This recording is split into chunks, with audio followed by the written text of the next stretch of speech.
Today we're going to be having a look at states of matter, so solid, liquid or gas. So our wants today are we're learning to recognise different states of matter, and we're also learning to use a diagram to show different states. So can you think of what states of matter actually are? You might have actually learnt about it previously. Alright, so what are states of matter? Matter is defined as any object that takes up space and has a mass, so kind of can be weighed.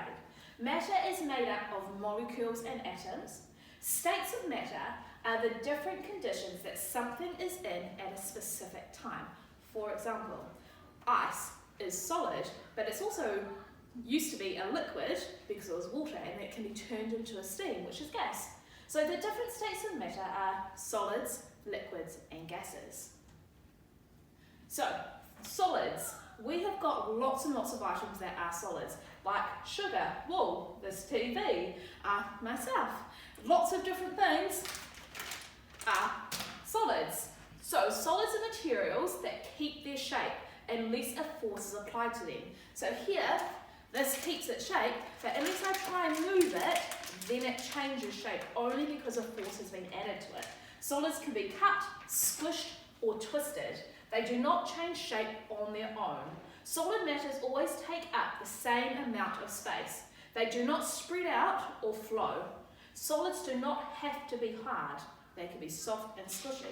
Just like this. This is quite soft and squishy.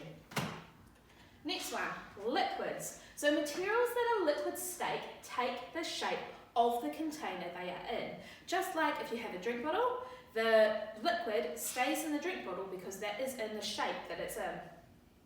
Although liquids can change shape, they do not change their volume. This means that they can take up the same amount of space. Liquids are pulled down to the bottom of the container by gravity. You'll notice that when you get a drink bottle, they always go down to the bottom because the gravity that holds everything on Earth brings it down. Liquids can flow or be poured. So we've got things like coffee, rain, soup, honey, water, Coca-Cola, cream, lemonade. So there's lots and lots of different liquids. Have a look around where you are and see if you can see any liquids that you're around. And the last one is gases. So materials in a gaseous state can spread out to completely fill a container or a room they are in. So gases do have a weight. They can be squished, but they do not keep their shape. So for example, hot air balloon, the gases that go up there, steam that comes up into a kettle, oxygen that you are breathing in. There's lots and lots of different gases that are around us that we don't necessarily see. Alright, so let's see if we can put these into the correct place. So spread out to fill a space. What will that be? Solid, liquid or gas? Oh, it changes the whole thing. So solids can be cut, squished or turned, keeps its shape. Liquids can be poured, takes the shape of a container that they're in. And gases does not have any fixed shape and can spread out to fill a space. So we've got particles. So everything that is solids, liquids or gases have particles. So scientists have found that all materials are made up of tiny particles. These particles are so small that we cannot see them, but we have to have a microscope to see them.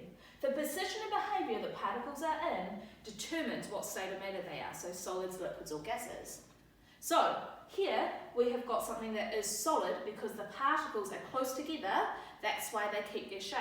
Liquids, you can see there's less particles, so they've got the ability to move around, but then gases, they don't have very many particles, that's why they can bounce all over the place and they don't go into a shape. They can't form a shape. Alright, so your activity today is you're going to go around your house and take photos of different states of matter, so different gases, liquids or solids. You need to then describe why they are the state of matter they are. For example, steam is a gas as it can spread out to completely fill a container or a room and it doesn't have a shape. And then for an extra challenge, you can draw diagrams to show what their particles are like. Make sure you upload them onto Class Story so we can see them.